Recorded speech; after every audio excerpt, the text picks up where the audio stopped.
Selling industry అనగానే చాలామంది ఏవేవో అనుకుంటూ ఉంటారు. అవన్నీ అవాస్తవం.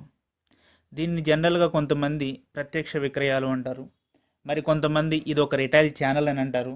మరి కొంతమంది డైరెక్ట్ సెల్లింగ్ అనేది ఒక గ్లోబల్ బిజినెస్ అని చెప్తూ ఉంటారు. ఇంకా కొంతమంది ఉంటారు. మూవీ చూడకుండానే రివ్యూలు రాసే రకం అనమాట వీళ్ళంతా. వాళ్ళు దీన్ని చైన్ మార్కెటింగ్ అని, లింక్ సిస్టమ్ అని ఏదేదో చెప్తూ ఉంటారనమాట. అలా చెప్తూ ఆనందపడుతూ ఉంటారు.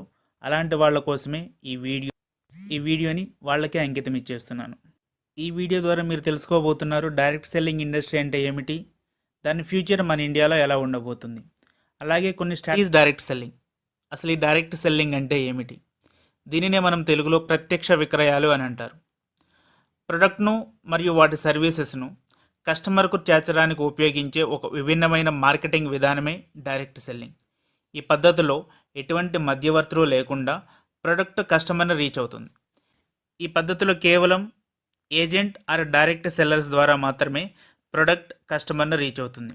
అందుకు గాను ఈ ఏజెంట్స్కు కమిషన్ అనేది అందుతుంది. అలాగే ఈ ఏజెంట్స్ అనేవాళ్ళు ఏదైనా ఒక కంపెనీతో అనుసంధానమై వర్క్ చేస్తూ ఉంటారు ఇండిపెండెంట్గా. ప్రొడక్ట్ని రిటైల్ చేయడంలో ఒక సక్సెస్ఫుల్ మెథడ్ అయిన డైరెక్ట్ సెల్లింగ్కి చాలా పెద్ద హిస్టరీనే ఉంది. ఈ డైరెక్ట్ సెల్లింగ్ స్టార్ట్ అయ్యి సుమారుగా ఇప్పటికీ 160 సంవత్సరాలు దాటిపోయింది. మిడిల్ ఆఫ్ 18th సెంచరీలో ఒక పెర్ఫ్యూమ్ కంపెనీ ద్వారా ఈ డైరెక్ట్ సెల్లింగ్ అనే పద్ధతి మన ముందుకు వచ్చింది. అప్పటి నుంచి ఇప్పటి వరకు జరిగిన ఈ సుదీర్ఘ ప్రయాణంలో ప్రపంచ దేశాలు ఈ పద్ధతి ద్వారా బిజినెస్ చేసి చాలా ముందుంటే మనం మాత్రం ఇంకా 17th ప్లేస్లోనే నుంచొని ఉన్నాం. ఒక చిన్న ఉదాహరణ చెప్పాలంటే 2015 ఫైనాన్షియల్ ఇయర్లో ఒక యుఎస్లోని $35 మిలియన్ బిజినెస్ కేవలం డైరెక్ట్ సెల్లింగ్ ఇండస్ట్రీ ద్వారా జరిగింది. అలాగే రీసెంట్గా వచ్చిన రిపోర్ట్స్ ప్రకారం యుఎస్ అండ్ చైనా పోటాపోటీగా డైరెక్ట్ సెల్లింగ్ ఇండస్ట్రీలో బిజినెస్ చేస్తూ రెండు దేశాలు ఫస్ట్ ప్లేస్లో నుంచొని ఉన్నాయి. బట్ ఇంకా మనం ఆ 17th ప్లేస్లో కంటిన్యూ అవుతూనే ఉన్నాం. ఇప్పటికైనా సరే మనం చాలా హర్షించదగ్గ విషయం ఏమిటి అంటే మన భారత ప్రభుత్వం ఈ డైరెక్ట్ సెల్లింగ్ ఇండస్ట్రీకి ఉన్న వాల్యూని ఈరోజు గుర్తించడమే కాకుండా 2016 సెప్టెంబర్ 9వ తారీఖున డైరెక్ట్ సెల్లింగ్ ఇండస్ట్రీని మన ఇండియాలో డెవలప్ చేయడానికి, అలాగే దాన్ని మానిటరింగ్ చేయడానికి మోడల్ గైడ్లైన్స్ని ఫ్రేమ్ చేసి రిలీజ్ చేసింది. అలాగే దానికి సపోర్టుగా మనకి ఈరోజు కన్జ్యూమర్ ప్రొటెక్షన్ బిల్ రిలీజ్ చేసింది. దీనిలో ఇంతకుముందు ఎన్నడూ లేని విధంగా డైరెక్ట్ సెల్లింగ్ ఇండస్ట్రీని దానిలో ఇంక్లూడ్ చేసింది. ఈ మోడల్ గైడ్లైన్స్ ఫ్రేమ్ అవడంలో FDSA federation of direct selling association అనే సంస్థ చాలా కృషి చేసింది. ఈ మోడల్ గైడ్లైన్స్ ద్వారా మన భారతదేశంలో ఈరోజు 13 రాష్ట్రాలు బిజినెస్ రన్ చేస్తూ ఉన్నాయి. వాటిలో మన తెలుగు రాష్ట్రాలైన ఆంధ్రప్రదేశ్, తమిళనాడు, అలాగే ఒడిస్సా, మిజోరాం, వెస్ట్ బెంగాల్, సిక్కిం, ఛత్తీస్గఢ్, రాజస్థాన్, కేరళ, తమిళనాడు, గోవా, మహారాష్ట్ర, హిమాచల్ ప్రదేశ్ ఎక్సెట్రా. ఇన్ని రాష్ట్రాలు ఈరోజు మోడల్ గైడ్లైన్స్ ద్వారా డైరెక్ట్ సెల్లింగ్ ఇండస్ట్రీ బిజినెస్ని రన్ చేస్తున్నాయి అంటే నిజంగా డైరెక్ట్ సెల్లింగ్ ఇండస్ట్రీకి ఇండియాలో అంత ఫ్యూచర్ ఉందా?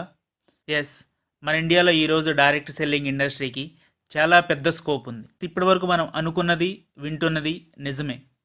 ఈరోజు మన ఇండియాలో డైరెక్ట్ సెల్లింగ్ ఇండస్ట్రీకి చాలా పెద్ద స్కోప్ ఉంది. అది ఎలా చెప్పగలమంటే దీనికోసం ఒక్క 4 సంవత్సరాలు వెనక్కి వెళ్ళి మాట్లాడుకుందాం. 2015 సంవత్సరంలో ఫిక్కీ అండ్ కేపీఎంజీ అనే సంస్థలు ఒక యాన్యువల్ రిపోర్ట్ను రిలీజ్ చేశాయి. ఈ రిపోర్ట్ ప్రకారము డైరెక్ట్ సెల్లింగ్ ఇండస్ట్రీలో 17th ప్లేస్లో ఉన్న మనము 2025 కల్లా 64,500 కోట్ల టర్నోవర్ చేయబోతున్నాం. అలాగే ఈ డైరెక్ట్ సెల్లింగ్ ఇండస్ట్రీ ద్వారా 18 మిలియన్ పీపుల్కి మనం ఎంప్లాయ్మెంట్ అనేది క్రియేట్ చేయగలుగుతున్నాం.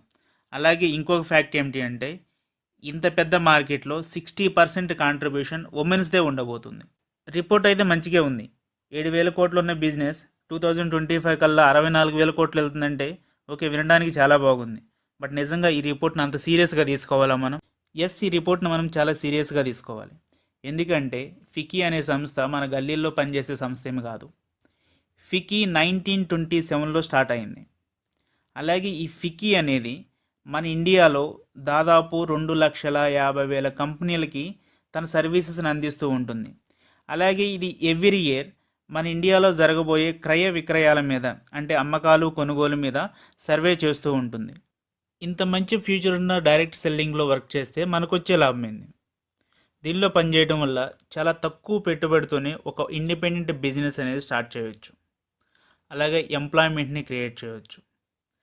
దీనిలో పనిచేయడం వల్ల ఎలాంటి రిస్క్ అనేది మనకు ఉండదు. పెర్ఫార్మెన్స్డ్ బేస్డ్ ఇన్కమ్ మాత్రమే వస్తుంది మనకు. మంచి పర్సనాలిటీ డెవలప్మెంట్, వ్యక్తిగత ఎదుగుదల అనేది మనకు సాధ్యమవుతుంది. అలాగే క్వాలిటీ ఆఫ్ ప్రొడక్ట్ అనేది కేవలం డైరెక్ట్ సెల్లింగ్ ఇండస్ట్రీ ద్వారా మాత్రమే సాధ్యమవుతుంది. చేసే పనిలో మనకు ఇండిపెండెన్స్ అనేది లభిస్తుంది. ఇట్లా చెప్పుకుంటూ పోతే మనకు చాలా యూజెస్ అనేవి డైరెక్ట్ సెల్లింగ్ ఇండస్ట్రీ ద్వారా మనకు వస్తాయి. డైరెక్ట్ సెల్లింగ్ ఇండస్ట్రీ గురించి ఈరోజు ఒక్క మాటలో చెప్పాలి అంటే, భారతదేశ భావి తరాల తలరాతలను మార్చే శక్తి ఉన్న విప్లవాత్మకమైన ఇండస్ట్రీ ఏదైనా ఉంది అంటే అది కేవలం డైరెక్ట్ సెల్లింగ్ ఇండస్ట్రీ మాత్రమే. Indian direct selling industry statistics ఒకసారి చూద్దాం. IDSA, Indian direct selling association, ఇది ఒక అటానమస్ బాడీ. ఈ సంస్థ మన ఇండియన్ డైరెక్ట్ సెల్లింగ్ ఇండస్ట్రీని రెగ్యులేట్ చేస్తూ ఎవ్రీ ఫైనాన్షియల్ ఇయర్కి ఒక యాన్యువల్ రిపోర్ట్ను రిలీజ్ చేస్తుంది. ఇందులో భాగంగా 2018-19 ఫైనాన్షియల్ ఇయర్కి గాను ఒక యాన్యువల్ రిపోర్ట్ను రిలీజ్ చేసింది. ఈ రిపోర్ట్ ప్రకారం మన Indian direct selling compound annual growth CAGR అంటారు, ఇది 16%కు చేరుకుంది. అలాగే ఈ రిపోర్ట్ ప్రకారం 2015-16 ఫైనాన్షియల్ ఇయర్లో 8,308 crores ఉన్న బిజినెస్ 2018-19 ఫైనాన్షియల్ ఇయర్ కంప్లీట్ అయ్యే వరకు 13,080 crores చేరుకుంది. అలాగే మన తెలుగు రాష్ట్రాలు కూడా డైరెక్ట్ సెల్లింగ్లో మంచి గ్రోత్ని సంపాదించాయి. ఈ రిపోర్ట్ ప్రకారం మహారాష్ట్ర స్టేట్ 13% బిజినెస్ షేర్తో సౌత్ రీజియన్ నుంచి ఫస్ట్ ప్లేస్లో ఉండగా, మన తెలుగు రాష్ట్రం తెలంగాణ 12% బిజినెస్ షేర్తో థర్డ్ ప్లేస్ సంపాదించింది. అలాగే ఆంధ్రప్రదేశ్ నుంచి 10% షేర్, అలాగే నార్త్ రీజియన్ నుంచి 27% highest business share, west region నుంచి 25% బిజినెస్ షేర్ మనకుంది. ఇంకా చెప్పాలంటే 1978లో స్టార్ట్ అయిన world federation of direct selling WFDSA, ఈ సంస్థ కూడా తన 2018-19 యాన్యువల్ రిపోర్ట్లో డైరెక్ట్ సెల్లింగ్ ఇండస్ట్రీ ఫ్యూచర్ని ఒకే ఒక సెంటెన్స్లో చెప్పింది: direct selling is the future business. వీళ్ళ రిపోర్ట్ ప్రకారం గ్లోబల్గా మేల్ జెండర్ 26% డైరెక్ట్ సెల్లింగ్ ఇండస్ట్రీలో వర్క్ చేస్తుంటే 74% ఫీమేల్ జెండర్ డైరెక్ట్ సెల్లింగ్ ఇండస్ట్రీలో వర్క్ చేస్తున్నారు. అలాగే మన తెలుగు స్టేట్స్లో కూడా ఈ రేషియో 57% ఉమెన్స్గా ఉంటే 43% మెన్గా ఉంది. ఇంత బాగా Indian direct selling industry grow అవడానికి కొన్ని రీజన్స్ చూద్దాం. డైరెక్ట్ సెల్లింగ్కి గైడ్లైన్స్ రావటం, అలాగే ఇండివిజువల్ స్టేట్స్ వీటిని ఇంప్లిమెంట్ చేయటం, డైరెక్ట్ సెల్లింగ్ని ఒక నాన్ రీటైల్ స్టోర్ మోడల్గా గుర్తించడం, ఈ డైరెక్ట్ సెల్లింగ్ ఇండస్ట్రీ ద్వారా ఎంప్లాయ్మెంట్ ఆపర్చునిటీ అలాగే ఎంటర్ప్రెన్యూర్షిప్ని ఇవ్వడం, ఎడిషనల్ సోర్స్ ఆఫ్ ఇన్కమ్గా దీన్ని తీసుకోవడం, ఫైనాన్షియల్ ఇండిపెండెన్స్, అలాగే ఉమెన్ ఎంపవర్మెంట్కి ఇది దోహదపడతాం. డైరెక్ట్ సెల్లర్స్కి ఆర్గనైజేషన్స్ నుండి కంటిన్యూగా సపోర్ట్ అనేది ఉండటం, ఇలాంటి విషయాలు కొన్ని ఈరోజు మన ఇండియాలో డైరెక్ట్ సెల్లింగ్ ఇండస్ట్రీ గ్రోత్కి దోహదపడుతూ ఉన్నాయి.